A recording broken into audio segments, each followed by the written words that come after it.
Good morning again, everyone. Welcome. Um, the last several weeks, I have talked generally about some foundational aspects of our practice. And I'm going to continue on that general thrust today, talking specifically about breath meditation. I'm doing a long series on that on Thursday evenings. Been going on a couple of months now. So I'm not going to repeat all of that. And I'm not going to go through a lot of the weeds on it. You all have breath meditation practices. But there's a particular focus I want to come to here, and it draws on the point that I brought up several times during these conversations about the importance of method, the importance of having a method that you keep with you. So I'll come back to that. I'll give a little preamble to get to that point. Our breath is a wonderful thing, and we all experience it as a way of calm. We just know this. Our mothers and fathers tell us when we're little kids, when we get stressed, just breathe and we relax. And that progressive relaxation we just went through beginning of the last period.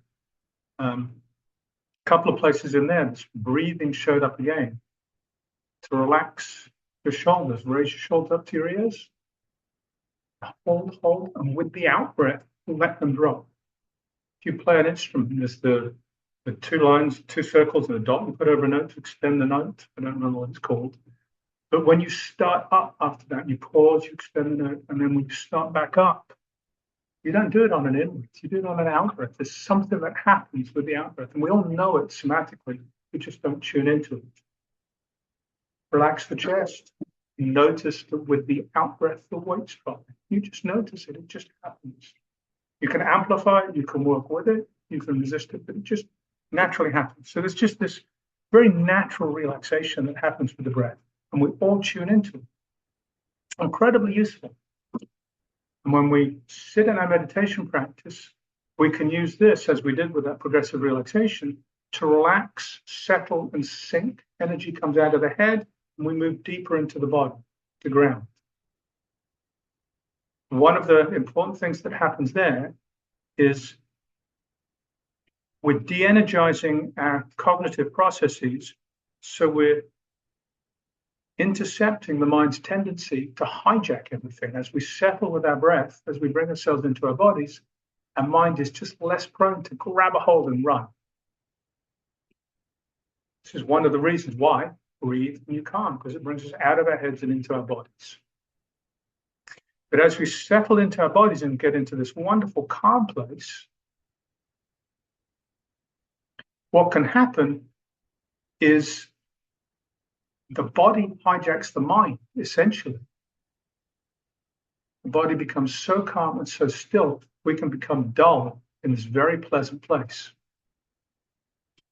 It can be really beautiful, it can be really peaceful, really calm, really pleasant. It's kind of dead. And from a meditation practice, from a Buddhist practice perspective, it's not what you want to be cultivating. It's really lovely to get calm, and then you've got to do something with this calm. So the method is something we use to keep the mind active. It's not to give it, to reactivate thinking and analyzing and getting into ideas, but it's to keep the mind engaged, so we don't just slip off into this place of dullness. So what I want to do today is talk about breath meditation from that perspective of keeping the mind engaged. We all know about how to calm, and that's great. How do we use it to stay engaged and really get the most out of the breath meditation practice? I'm going to start by revisiting what we mean when we talk about breath. As we live in such a head-centered, top-heavy age, we spend so much of our time and energy on our phones doing all the little chats and intellectually reading thoughts, watching TV. There's so much head stuff goes on. We're not in tune with our bodies. So when we talk about breathing these days, we tend to think about breathing rather than actually experience breathing. And when we think about breathing, a couple of things happen. One is it's not in the body, it's in the head. And the other is can be a very limited view of what breathing actually is. You go back to the Pali is pana, the breath, right? That's the word. In Hebrew, there's the word ruach, which means breath as well. In both cases, pana and ruach, and I bring in ruach for comparison because it's just like the way people used to experience this. Ruach means spirit. It means life force. Pana also means spirit and life force. There's a separate Sanskrit word, Sanskrit's probably being very closely related, shvas, which is just breathing. It's not got these valence of spirit, life force, energy. Chinese, it's qi, energy. When you breathe, you're watching the flow of qi.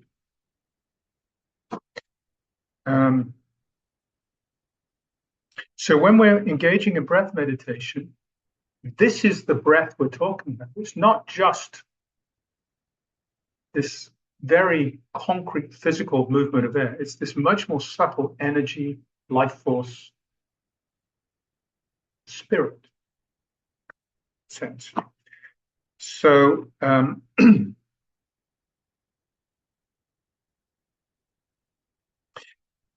and this comes through, and it comes through in the teachings, but it's easy to miss it if we're not looking for it. I brought actually 4 books. So for breath meditation, these are the books that I tend to refer to. So I'll just go through them and then I'll be free to refer to. One is this book, Mindfulness with Breathing, which is by Buddhadasa, who is a Thai forest guy. And he has his particular approach to the Anapanasati Sutta. This is another one with Each and Every Breath by Thanissaro Bhikkhu, who is also Thai forest tradition. He's got a monastery out in California, just outside San Diego. And this is basically his, it's a practice manual. It's a very simple practice manual. It's not specifically about the Anapanasati, but it is his guide to meditation. It's called With Each and Every Breath. So he's centered it on breath meditation. Very useful little manual.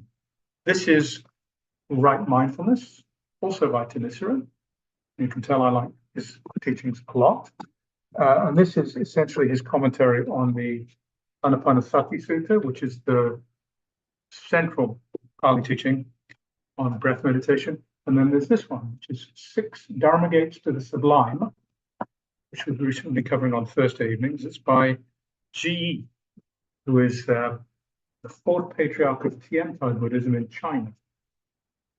He was an incredibly important figure in Buddhism. 6th century China, he was the guy who synthesized all of the teachings that came out of India into China, basically created the doctrinal foundation that flowered into Huayan and Chan and Pure Land and all of the stuff that evolved in China and then from China into the rest of Eastern Asia. Incredibly important. And the 6 Dharma Gates are 6 stages of breath meditation. So this is all about breath meditation. And breath meditation, from this you can tell, is actually really important in East Asian Buddhism, although we don't tend to talk about it for the most part. All right.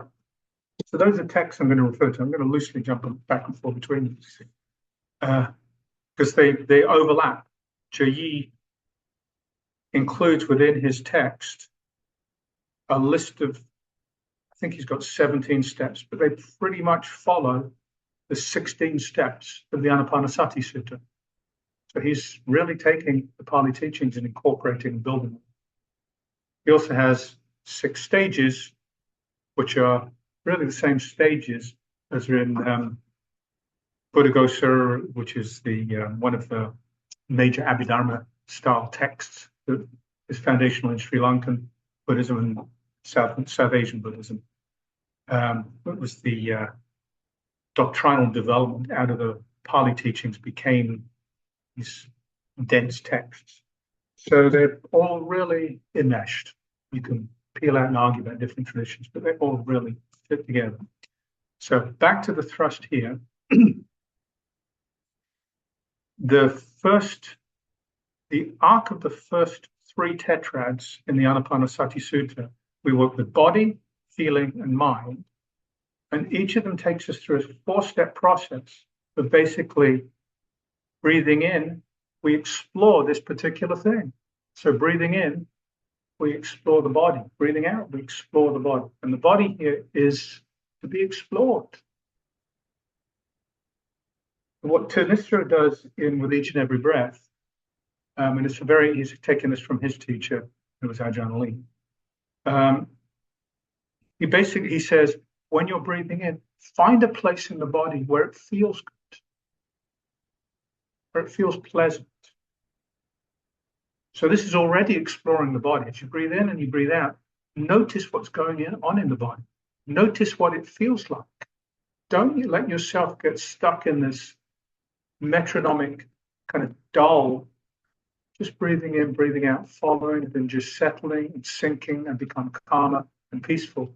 Engage in it. The breath is flowing through the whole body. It's not just air going in and out of the lungs. It's this energy, this chi, this life force that's flooding through the body. It's rich and full. Explore that. And if you don't have body sensation, many of us are kind of so stuck in our head, it's hard to feel the body. Work your way into that. This body grounding that I took you through earlier. Relax the eyebrows by relax the space between the eyes by raising the eyebrows and drop them. Very somatic. Shoulders, raise your shoulders, drop them. Very somatic. If you can't feel the abdomen, put your hand on it. When you relax the arms, wiggle the elbows.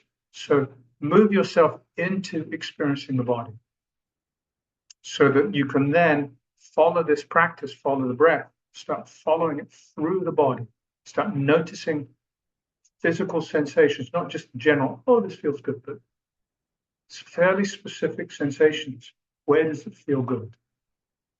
Where it feels good, breathe into that.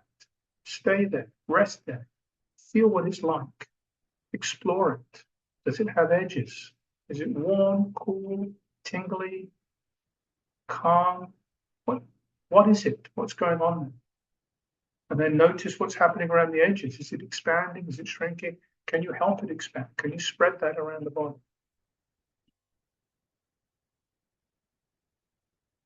It's just fascinating when you can start working with your method like this. Something I talked about a few weeks ago is love your method. Body relaxation, come back, check in with your overall feeling tone. The calming is necessary. You have to be calm. You check back in with your overall feeling tone and you're feeling calm, relaxed, content. That's great. That's a great place to continue this exploration. If you're feeling agitated, irritated, angry, not so good. It's not going to go far. It's not going to go well. So you need to come back and relax the body. So this initial relaxation is really, really important. Once you're relaxed, then you can start engaging with this exploration. At that stage, love your method. It's always there. Always there. It will never let you down. It's your best friend. Always there to help you calm down. Always there to help you understand, to explore.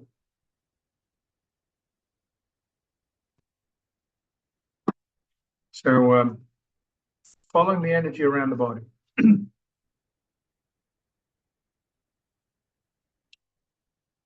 And when you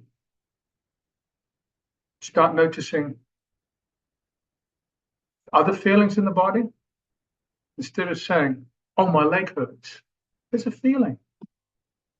There's a choice what you do with that. You're working with your breath. You're not on this. You're working with your breath. You may be over here where there's a really pleasant feeling, just under the ribs on the side. Maybe in the palm of your hands where there's just this really nice glow. You're not over here. You've got a choice. Do you want to go there? Do you want to stay with your method? It's like, you do you over here. I'm right here in my hands. Thank you. Thank you very much. And stay there. If it's starting to talk a little louder, relax it. Make sure it's relaxed. If you start letting it tighten up, game's already over. You've given into it. It's taken over. You let it take over. Stay relaxed. Explore it. And if you want to go there, What is it? It's not pain. It becomes pain when you call it pain. At this point, it's not pain. You can stay here on your arms, on your hands, and just stay in this relaxed place, stay in this pleasant place. See what happens. You get used to practicing like that. 9 times out of 10, it will just go away. And sometime later, you'll say, oh, there was something over here on my leg, wasn't it? It's gone. More trivially, you get an itch on your nose. Don't scratch it. And it will go away, right? We all know this. You get an insect bite. You scratch it, take the top off, it starts bleeding, gets really aggravated, gets really angry, it's sore for days. Ignore it. Half an hour later, it's probably just gone. I've got little bumps right here where I got stung by ants a few days ago. Just ignore it, it's fine.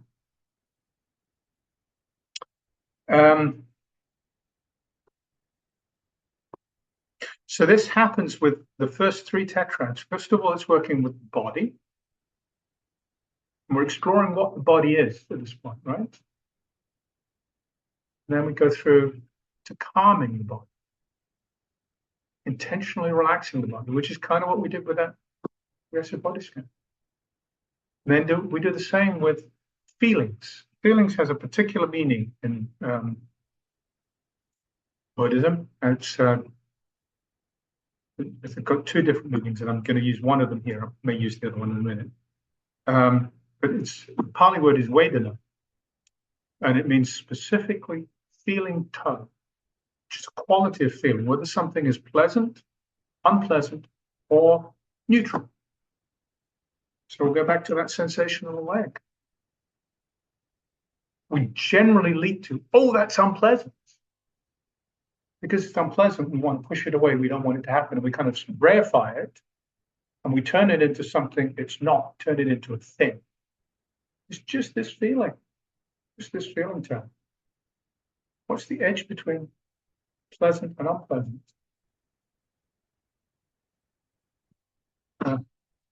I quit drinking years ago, but I remember when I used to drink, and when I started drinking, and I was smoking as well. I used to smoke, and I quit that too.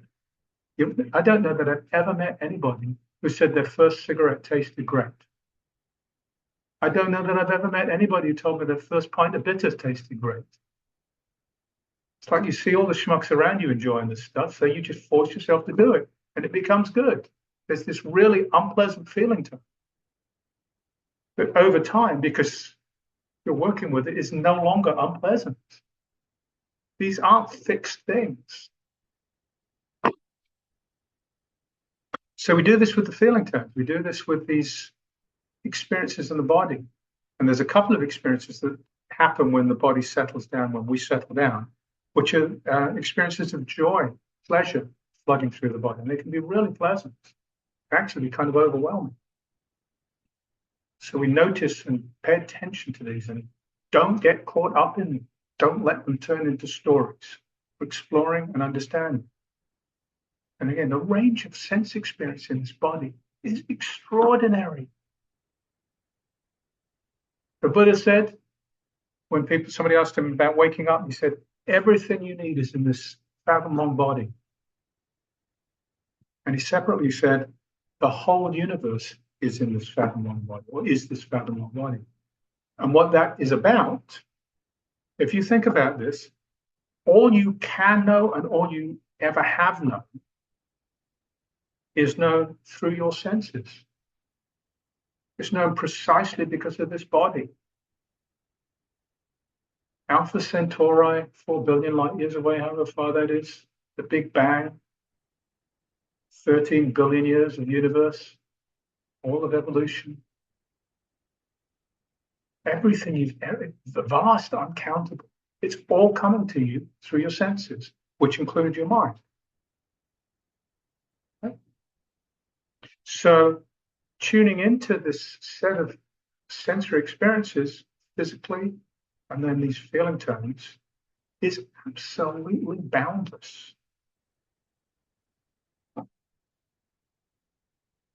So staying really interested and curious and really coming back, looking at the edges of our practice to stay engaged and stay sharp. There's no reason why we should ever get dull here. No reason why we should ever drift off. because this is so fascinating.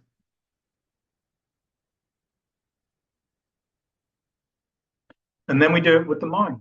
And this, I may talk about this, get into some of this another time, a couple of weeks. But Ji really focuses on the mind side of this. There's a step in there which is turning. And that step is about calm. You gain some insight on what's going on here, like your sense experiences, and then you turn your attention inward. And you look at mind, and you realize everything you experience actually is your mind. You touch things. I mean, I touch this computer, creates electrical signals in my fingers, go to my brain creates a simulation. That's what I know. I don't know this. I know the simulation. It's my mind. It's not saying there's nothing here, but it's looking at cognitively what's actually happening. So our world is this mental simulation.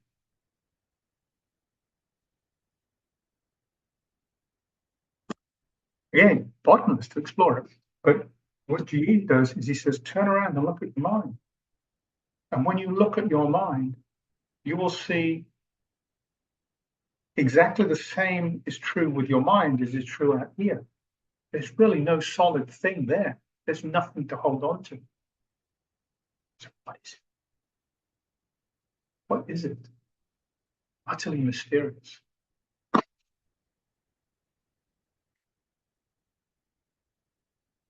The reason this step of staying engaged and keeping the mind sharp and engaging in this practice of insight is so important.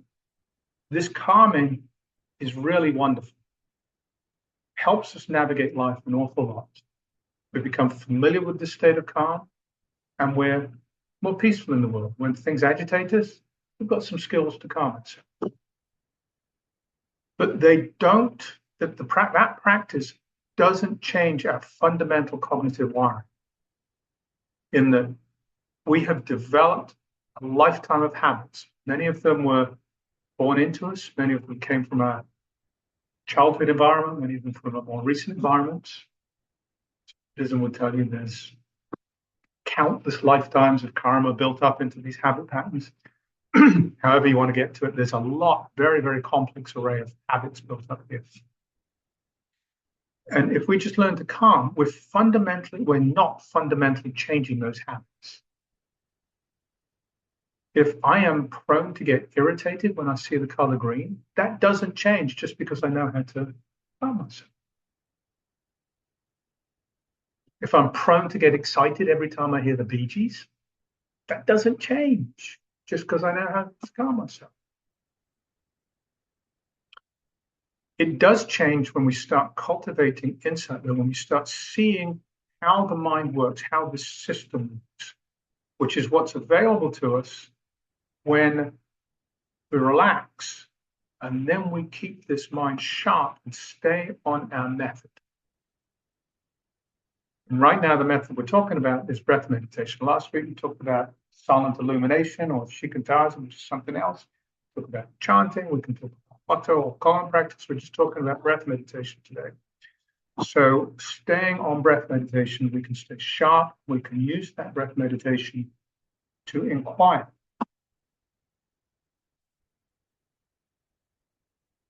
Importantly, do a precursor to this next step I'm going to, but a precursor is the first 3 tetrads I talked about, working with the body, the feelings, and the mind. There are 12 steps lined out there. And each of them, it's breathing in, I do something, calm the mind, know that I'm breathing in, liberate the mind, relax the feeling tones. Breathing out, I. So the breath is there in every one of these steps, all the way through this.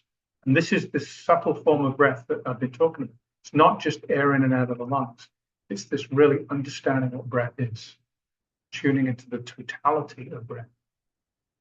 So we're doing this as we work with each of these elements of ourselves. And then we get to the place where everything can really change. Breathing in, breathing in, I experience emptiness, anicca, emptiness. Excuse me, impermanence, not emptiness, impermanence. Breathing out, I experience impermanence. What that's saying, this cookie, no longer the same cookie. Part of it is rapidly changing in my stomach. Everything. This bell, a vast number of atoms, if I do that, a vast number of atoms just flew off of it. And the atoms that were exposed are being oxidized. Everything's changing all the time. We just like to think it's not. Because our minds create continuity. Our thinking minds pick up all these little moment by moment events and sense gates, and they string them together. They're not actually strung together. This is our mind doing this, creating mental objects and stringing them together to create continuity. This is an activity our mind engages in. Incredibly useful. I'm not saying don't do this, but seeing that's what happens is really valuable. Once we start to see this, we can notice, this is the leg thing again. Back to the leg. Stay with a pleasant feeling in the hands. Oh, where's it gone? Stay with a pleasant feeling in my hands. Becomes a little too much. I relax and I notice it's moving, and then it just gets a little too much, and I start to tighten, and then I start to call it pain, and it becomes unbearable. It's like, my goodness, sit through it, force myself to sit through it. Bell rings. Straighten it out, relax it, rub it. Where's the pain gone? It was unbearable 5 minutes ago, and now I'm just walking around chatting. Ridiculous how hung up I was. Everything is changing all the time. I'm sitting in front of you now, a 62-year-old man who's a Dharma teacher. If you told me that would be the case 20 years ago, I was a serious practitioner, but I wouldn't have believed you that that's what I would be doing. If you told me that 40 years ago, where was I 40 years ago? I was still working in the UK. I was living and working in the business world in the UK. If you told me I'd have anything to do with Buddhism at all, I would have laughed at you. If you told me I've been living in the States, I would have laughed at you. And I would have been an obnoxious person who actually would have laughed at you. It wouldn't have been just kind of, oh, that's funny. I would have laughed at you. Everything changes. So when we settle down and we keep the mind attentive, we are able to notice this constant flux of change. Again, endlessly fascinating. The leg, we've got this perception of what this is from a lifetime of experience. But if we slow down enough to actually notice it, pay attention, my goodness, it is so different from what we thought. And that's just the first few days of working with this. You keep working with that, there's actually no leg. We just chanted, no eye, ear, nose, tongue, body, mind. The leg, again, it's not there's nothing here, but leg is an idea that I make up. It's made up of hairs and skin and follicles and blood vessels. It's constantly changing. All the blood is flowing through it. It's like the river. Any moment in time, the blood in that leg is totally different. And the body recycles blood. I don't know how quickly. I think it's several times a day. I mean, it's an incredibly rapid rate. The body changes out all the blood cells.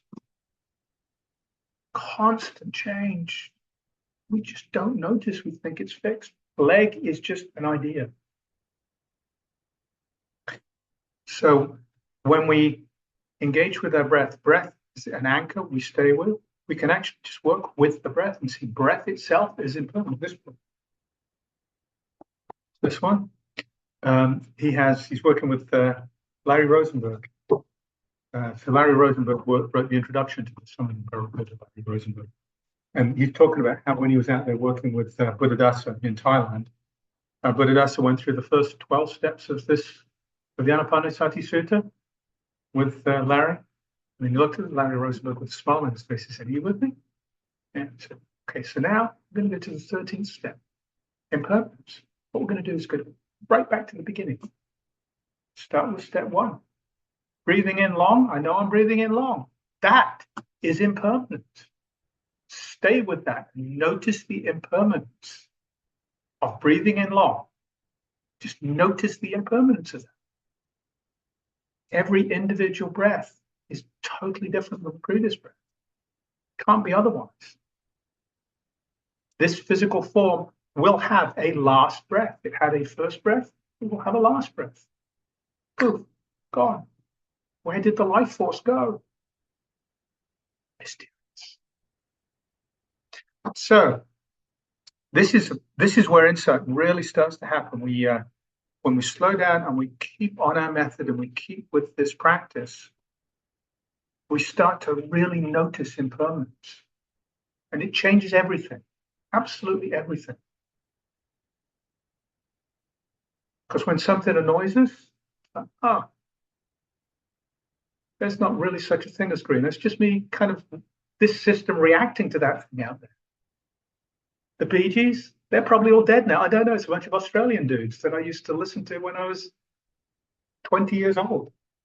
It's like, and there's noises. Honestly, it's not even the guys anymore. It's this disc or bunch of bits on the computer, right?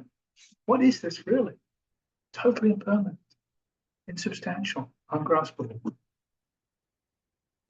When we start to recognize that, we move to the next step, which is viraga, which means fading or dispassion. It's just not as interesting anymore. Cookies, great cookie, love this cookie. But when you start to recognize what's going on when you eat the cookie, it's just this temporary sensation, then it passes, and you lose. The relationship with this cookie changes. It's extraordinary. It's just amazing that this experience of having this cookie and being able to eat it, but being hooked on the cookie, and then that's great taste. I want another one and another one and another one and another one and another one. Much less interesting, just much less interesting. So this fading happens, which is really becomes a love of life, not negative. It's a love of life. Life is wonderful, but without being hooked by the contents of life. So we're not hooked by, this is a wonderful cookie, but just cookies as an existent thing, incredible. People make these. The universe supplies the ingredients to make these. There was a supernova out of which this solar system coalesced, and within this solar system there's a planet with the atoms on it and the life force on it that gives rise to people who make cookies. Wow. Right? But it's not hooked on me eating a cookie.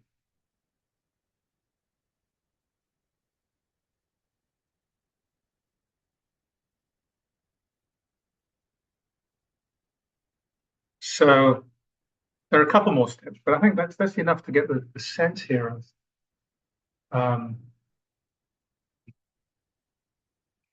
the real juice of the practice isn't this experience of calming that happens with the just relaxation aspect of breath meditation. The real juice of our practice is when we stay on our method, we keep the mind engaged on our method. When the mind wanders off, bring it back. When a wandering thought comes up, it's like, oh, I'm not on my method. Bring my method back up. When something annoys me outside, oh, I'm not on my method. Just bring my method up. And the method is this thing I love because it's just so wonderful. It is fascinating. It is calming. It allows me to see what's happening. And that's where true freedom happens. is when we stay engaged with the method in this way and we cultivate this insight. And freedom, of course, is what the Buddha promised. It's what the Buddhism promises. Right, so with that, I'm going to stop talking and we will chat for a few minutes.